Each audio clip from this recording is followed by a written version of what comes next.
একটা জাতির নাম ছিল মাদিয়ান, কওমে মাদিয়ান। এই জাতির নবী ছিলেন শুআইব আলাইহিস সালাম।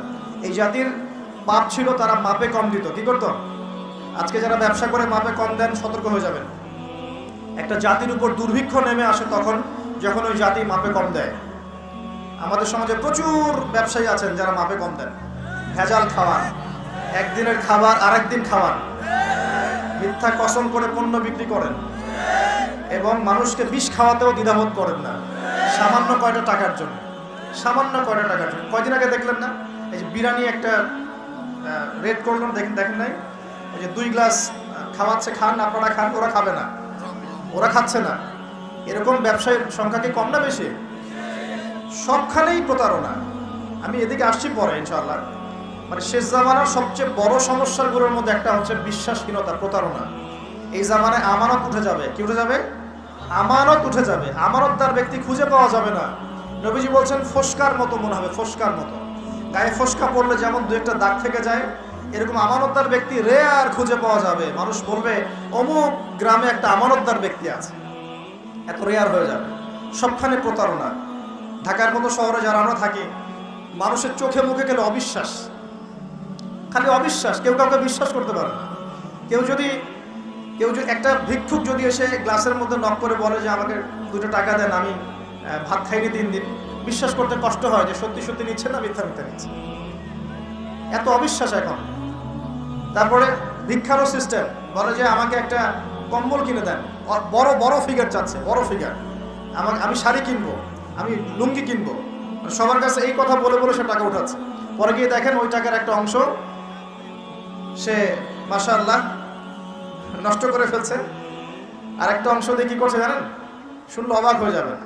একটা কোলের বাচ্চাকে নিয়ে ভিক্ষা করছে। কোলের বাচ্চা, এই কোলের বাচ্চাটা সে হায়ার করে আনছে একজনের কাছে, ভাড়া নিয়ে আসছে। সেটা তার বাচ্চা না, অন্য কারো বাচ্চা ভাড়া নিয়ে আসছে, এবং সেই বাচ্চাটাকে ঘুমের ওষুধ খাইয়ে দেয়। কি খাইয়ে দেয়?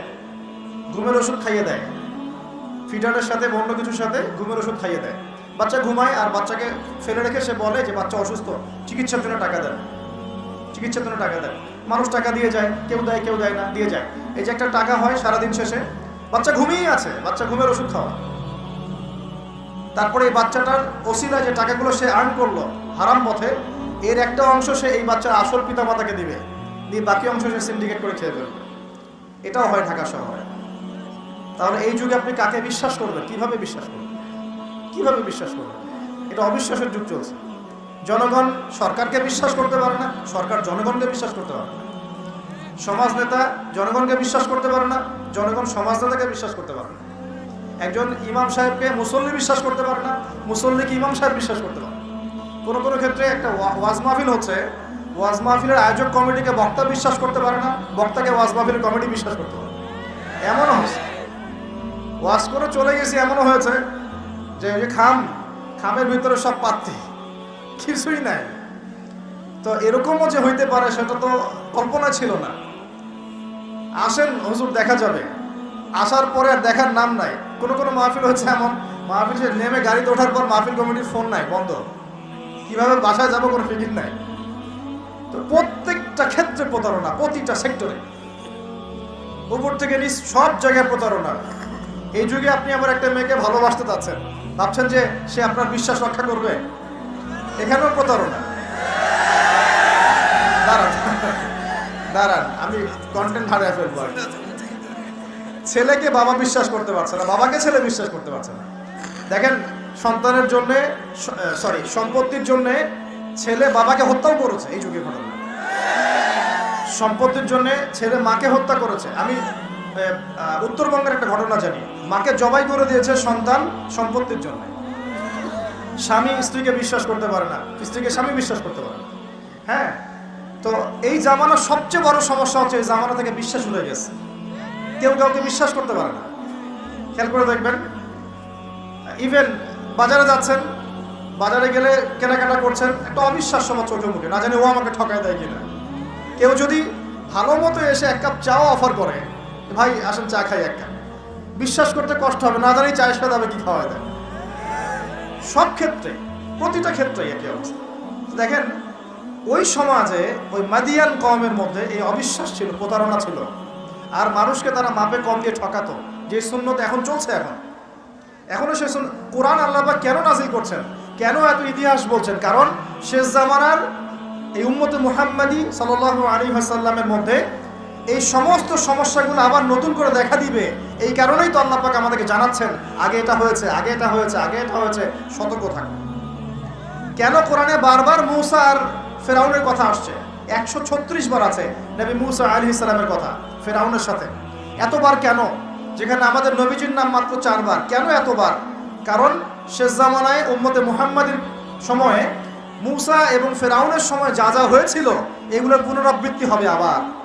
আল্লাহ পাক সচেতন থাকতে বলছেন। এই যুগেও কি নতুন করে ফেরাউনটা বের হয়ে আসে নাই? ফেরাউন এবং তার দলবল বনু ইসরাঈলের উপরে যা করেছিল, এখন ইহুদিরা সেই মুসলিমদের উপর তাই করছে না? একই জিনিস ঘুরে ফিরে আসছে। এই কারণে আল্লাহ পাক আমাদেরকে সতর্ক থাকতে বলছেন, বারবার কোরআন এগুলো রিপিট করছেন।